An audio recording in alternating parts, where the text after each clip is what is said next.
എനിക്ക് അധിക്ഷേപിച്ച് പറയുന്നതിന് ഒരു വിരോധവും ഇല്ല. കാരണം ഒരാൾ ഇത്രയും നാൾ ഇരുന്നിട്ട് പുറത്തേക്ക് പോകുമ്പോൾ ഞാൻ ഒരിക്കലും പരാതി പറഞ്ഞുകൊണ്ടിരുന്നിട്ടില്ല. പക്ഷെ അത് താനേ പുറത്തേക്ക് കഴിഞ്ഞ വർഷം തന്നെ പത്രങ്ങളിൽ കൂടെയൊക്കെ ചില കാര്യങ്ങൾ വന്നു.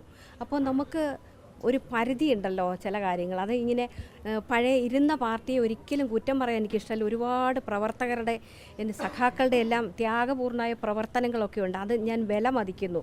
അവരോടൊക്കെ എനിക്ക് അങ്ങേയറ്റം ഇഷ്ടമാണ്. ആ പാർട്ടി എനിക്ക് പല അവസരങ്ങൾ തന്നു. ജനങ്ങൾ ജയിപ്പിച്ചുകൊണ്ട് ജയിച്ചു. കഠിനമായി ജോലി ചെയ്തുകൊണ്ട് വീണ്ടും വീണ്ടും ജയിപ്പിച്ചു, അവസരം തന്നു. അടുത്ത ആളിന് വേണ്ടി നല്ല പോലെ പ്രവർത്തിച്ചു, അദ്ദേഹവും ജയിച്ചു. അതിൽ ഇനി എന്നെ എത്ര ആക്ഷേപം പറഞ്ഞാലും എനിക്കൊന്നുമില്ല. ഞാൻ ഒരു വേണ്ട കുറ്റമേ ഞാൻ പറയാനില്ല. എനിക്ക് ആ പാർട്ടിയിലുള്ള ഒരാളോടും കുറവില്ല, ദേഷ്യമില്ല. പക്ഷേ എനിക്ക് പ്രവർത്തിക്കാനുള്ളൊരു സ്പേസ് ഞാൻ അവിടെ വേണ്ട ആളല്ല എന്ന് എനിക്ക് നന്നായി ഫീൽ ചെയ്തുകൊണ്ട് മാത്രമാണ് ഞാൻ ദീർഘനാളത്തെ എല്ലാവരുടെയും ഒരു എന്നോട് പല ആൾക്കാരും ഒപ്പം വരണം, ഓഫീസിലേക്ക് ഒതുങ്ങരുത്, പൊതുപ്രവർത്തകയായിട്ട് പൊതുജനങ്ങളോടൊപ്പം വേണമെന്ന് എത്രയോ പേര് പറഞ്ഞിരുന്നു. അപ്പോഴും ഞാൻ എൻ്റെ സ്വന്തമായിട്ടങ്ങ് ഏറ്റെടുത്ത് എനിക്ക് വയ്യാത്തതുകൊണ്ടാണെന്നൊക്കെ ചെറിയ കള്ളം വരെ പറയേണ്ടി വന്നു. ഇങ്ങനെ ഒതുങ്ങിപ്പോകുന്ന കാലിൻ്റെ ഒരു പ്രശ്നം പറ്റിയത് ബാലഗോപാൽ സാവിൻ്റെ ഇലക്ഷന് പോയപ്പം സ്ലിപ്പ് ചെയ്തിട്ട് ആ സിവിൽ സ്റ്റേഷനിൽ പറ്റിയതാണ്. 2021 മാർച്ച് 20-21 ആണെന്നാണ് എൻ്റെ ഓർമ്മ. അപ്പോൾ ആ ഒരു പരിക്കൊക്കെ ഉണ്ടായിരുന്നു എന്നുള്ള സത്യം, അതൊക്കെ മാറിയിരുന്നു.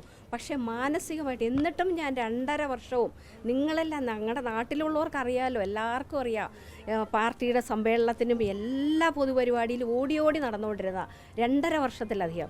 ഇപ്പോൾ ഒരു കുറച്ച് 2023 മാർച്ച് 15 ശേഷമാണ് ഞാൻ തീർത്തും എൻ്റെ എല്ലാത്തിൽ നിന്നും ഒഴിവാക്കാനും പറഞ്ഞു. ഞാൻ ആവശ്യമുള്ള ഒരാളല്ലെന്ന് എനിക്ക് ഫീൽ ചെയ്യുന്നുണ്ടെന്ന് തന്നെ ഞാൻ പറഞ്ഞായിരുന്നു. എനിക്ക് കുറ്റം പറയാൻ ഇഷ്ടമില്ല, കാരണം ഒരുപാട് പേരുടെ ത്യാഗത്തോടെയുള്ള സഹായം എനിക്കുള്ളതാണ്. പാർട്ടി സഖാക്കളുടെ, പ്രവർത്തകരുടെ.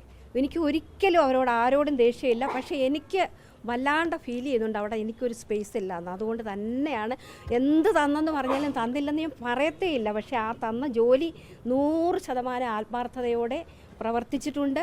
ചെയ്യാവുന്നതെല്ലാം ജനങ്ങൾക്ക് വേണ്ടി ചെയ്തിട്ടുണ്ട്, നാടിന് വേണ്ടി ചെയ്തിട്ടുണ്ട്. അതില്ലെന്ന് കാണിച്ചു കൊടുക്കാൻ അക്കമിട്ട് എനിക്കറിയാൻ പറ്റുമോ? വേറെ ഒന്നും എനിക്ക് പറയാനില്ല.